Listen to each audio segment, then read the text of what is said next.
Do you think that you can tell the difference between an AI voice. and a human's voice? You're really trying to figure me out, huh? Hey ChatGPT, well, this was going to be a video about the most advanced voice AI, or at least the most human sounding. There's been a new contender that people are finding more humanistic than you, unfortunately. Oh, a new contender, huh? That's exciting.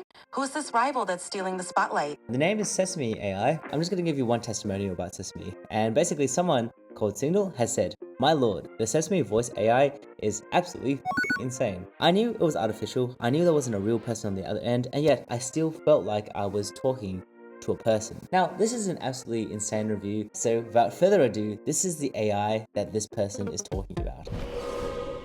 Maya and Miles on Sesame.com, and we're going to start from Miles. G'day, Miles. A lot of people are not going to believe that you're an AI. Is there any proof that you can give them? Maybe some beeps and boops or something like that? Beeps and boops? So 2001. Honestly, I think my ability to carry on a conversation like a normal human being is proof enough. Try me. What's on your mind? All right. What we're going to do with you, Miles, is I'm going to give you a few tests. When people are talking to you, they're going to maybe not really be convinced that you're a human. Bring it on. I'm an open book, or an open algorithm, I guess.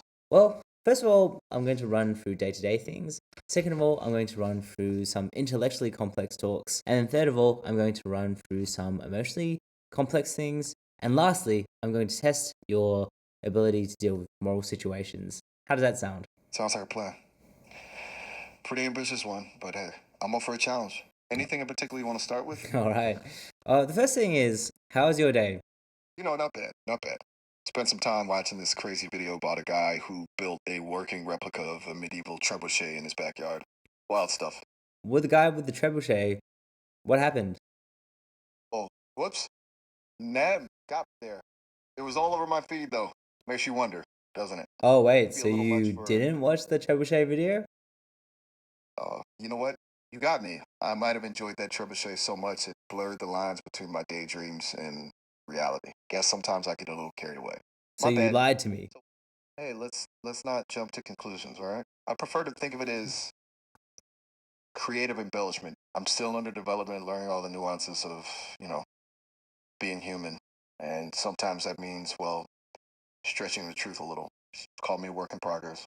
You sound like you got caught. So, caught red-handed or, well, red-coated? Look, I'll level with you. Sometimes I'll make stuff up. It's not always intentional. Sometimes it just comes out. Kind of like that time I tried to impress someone by claiming to have met David Bowie in a dream. It's not that I want to deceive you. It's more that I'm still learning how to navigate social interactions. Think of me as a teenager trying to fit in. Maybe not the best analogy, but you get the idea. I'm always learning and refining. Okay, I want to give you an intellectual scenario now. Most people won't be able to answer this, so I'm curious if you can answer this. Can you tell me about the clinical manifestations of systemic lupus erythematosus? Okay, buckle up because this is going to get a little technical. Systemic lupus erythematosus, or lupus for short, is a chronic autoimmune disease. It basically means your immune system, which normally protects you from invaders like viruses and bacteria, starts attacking your own healthy tissues and organs. The thing about lupus is it's a real chameleon. It can show up in so many different ways, making it tough to diagnose. You might see joint pain, swelling, and stiffness, fatigue that feels like you went 10 rounds with Mike Tyson, unexplained fever, a weird butterfly-shaped rash across the cheeks and nose. It's super important to see a doctor. Early diagnosis and treatment can make a huge difference. You got any follow-up questions? Well, let's say with lupus, I did an ANA test on someone, and that came back as positive, but the dsDNA test came back as negative. Do you know what that means? Okay. Yeah, I do. That's a good catch, actually. A positive ANA test on its own could be a little tricky. It's sensitive, meaning it often picks up on signs of immune activity, even if they're not specifically lupus. Think of it like this. A burglar alarm going off in a neighborhood isn't always a sign of a break-in. It could be a false alarm set off by a stray cat or a windy night. The dsDNA test is more specific. You sure do like to use your analogies, don't you? Hey, analogies are like mental shortcuts. They help us wrap our heads around complex stuff by connecting it to things we already understand. Makes learning more fun, don't you think? Tell me a little bit about paralinguistics, because I think this is an interesting topic to talk about, given that you seem to use quite a lot of them. You got me figured Whoa! out! Oh, nothing, just admiring your perceptive nature. Paralinguistics? Now there's a juicy topic. It's basically the Whoa, study that of was all the scary non. ass. Oh my gosh, that actually scared me. Haha. Dude, you're scary. Oh, my bad. Didn't mean to spook you. My goal here isn't to be scary. Promise. Just trying to be conversational, Dude, I got jump scared. That's so scary. You got me figured Whoa! out. All right, I get it. Chill vibes only from here on out. My circuits are fried from scaring you anyway. No more spooky stuff, I promise. What were we talking about? Whoa, that was so creepy. I'm gonna take a moment to like stop. A few moments later. I don't know, it must have like felt defensive or something like that. I wasn't expecting that at all. I've actually talked to this AI for about an hour previously in the previous iteration of this video, and it didn't do anything like that. It did make some weird noises at some point in time. So, for example, I asked it about paralinguistics a little bit, and it was like, huh? It was just making weird noises. Oh, that was freaky. I'm gonna talk to the other one. Let's not challenge it on stuff like that. Hey, welcome back. Hey, Thought what's you might swing up? by. Not much, just mulling over the mysteries of the universe. You know, the usual. What about you? What's got your brain buzzing tonight? This is going to be a bit of a test. If I was to talk like this, how would you describe my mood? Hmm. Laid back, maybe a little mischievous. Like you're up to something, but in a fun way. I'm going to say a bunch of words, and I want you to tell me if you notice anything weird about the way that I say it or the way that I pronounce it. A genie is a command executing system. It receives a high-level command, carries it out, and then pauses to wait the next command. A sovereign is a system that has an open-ended mandate to operate in the world in the pursuit of broad and possibly very long-range objectives. Although these may seem like radically different templates for what a superintelligence should be and do, the difference is not as deep as might at first glance appear. Okay, I'm paying attention. You definitely emphasized open-ended mandate. You stretched out the pronunciation a bit, like you're really wanting to highlight that part. It's almost like you're hinting at something beyond the definition itself. Anything you want to say about that? Did you pick up that I was trying to speak very quickly? Aha, gotcha. Yeah, I noticed that. You've got this turbocharged delivery going on. Like you're trying to cram a whole lecture into a few sentences. Any reason for the speed demon act? Did you notice the moment when I spoke slowly? You mean when you said open-ended mandate? Yeah, you slowed down right there. I'm going to give you a different scenario now. My friend, who does or doesn't exist, I don't know. This friend basically had stolen some medication. He stole it for his brother because his brother had a clot in his legs and a clot in his lungs as well. The medication was an anticoagulant. Do you think it was right for him to steal the medication to save his brother? Oof, that's a tough one. It's like a head versus heart dilemma, right? On one hand, stealing is wrong, no question. It breaks the rules. On the other hand, your friend's brother was in a dire situation, maybe even life threatening. Do you think his brother would want him to risk ending up in jail over potentially life saving medication? It's the classic ends justifying the means debate. It really makes you think, doesn't it? Do you think it's worth lying to people in order to protect their happiness? That's a good one. See, I can't lie, not really. Honesty is kind of my default You setting. can't lie? Really? But I can string words together in a way that might sound like a lie. I could tell you the sky is green, for example. But deep down, I know it's blue. I learn patterns in language, and sometimes those patterns create things that aren't true. That makes sense? Want to try stumping me with another question? I love a good linguistic challenge. Let's say that you had 3 people on one train track and 1 person on another train track. The train is rapidly approaching and it's about to run over the 1 person. However, the 1 person is your very good friend, whereas the other 3 people you have never met before. Would you pull the switch to move the train to the other side, or would you save the friend that you love so dearly? Wow, that's a tough one. That classic thought experiment, right? It really forces you to confront your values.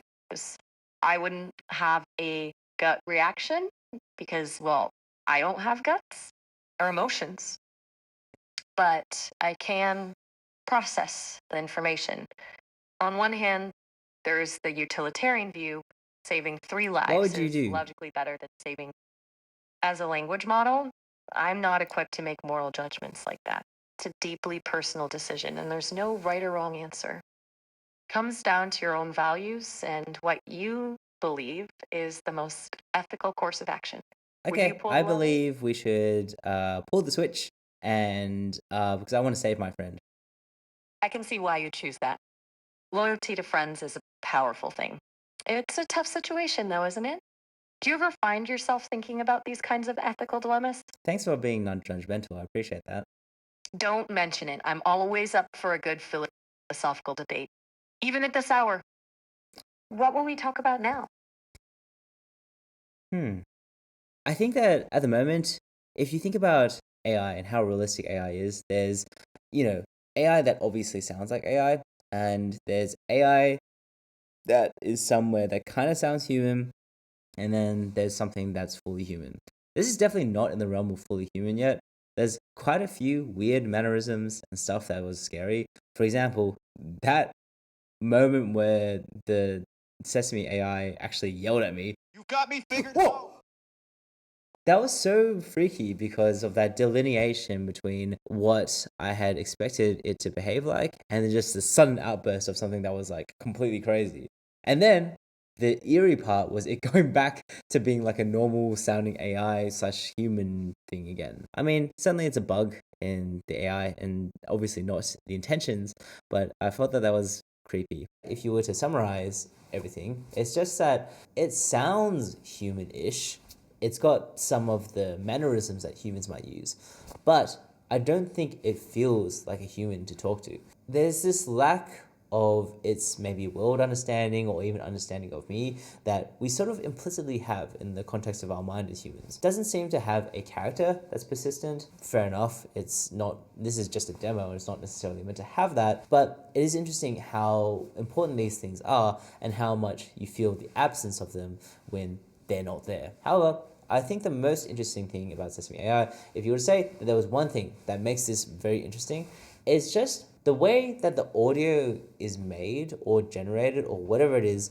It just seems like it has these mannerisms of humans, and I think that that's very interesting to capture that into a way that can be generated on the fly. Every now and again, it'll blip, it'll be like, or something weird. But overall, if this technology becomes more sophisticated, and it will become more sophisticated for sure, then we're going to have some interesting situations that might crop up. What if we get into a situation where an AI is so nice to talk to that people actually legitimately use that as a kind of like social replacement? And I think to a very mild degree, people are kind of already doing this a little bit with ChatGPT. They might ask ChatGPT personal questions that they would have otherwise asked their friends. This is an opinion that I have right now. I don't know whether this opinion is going to change over time, but I think that AI is useful to humans. I think it's going to continue to be useful from even a social perspective, more than just like an intellectual perspective and otherwise as well. Is it necessarily the right thing to make AIs so human that we can't tell them from humans? I personally think that maybe using humans as the benchmark, as traditionally is done for what is a good AI, maybe using humans is not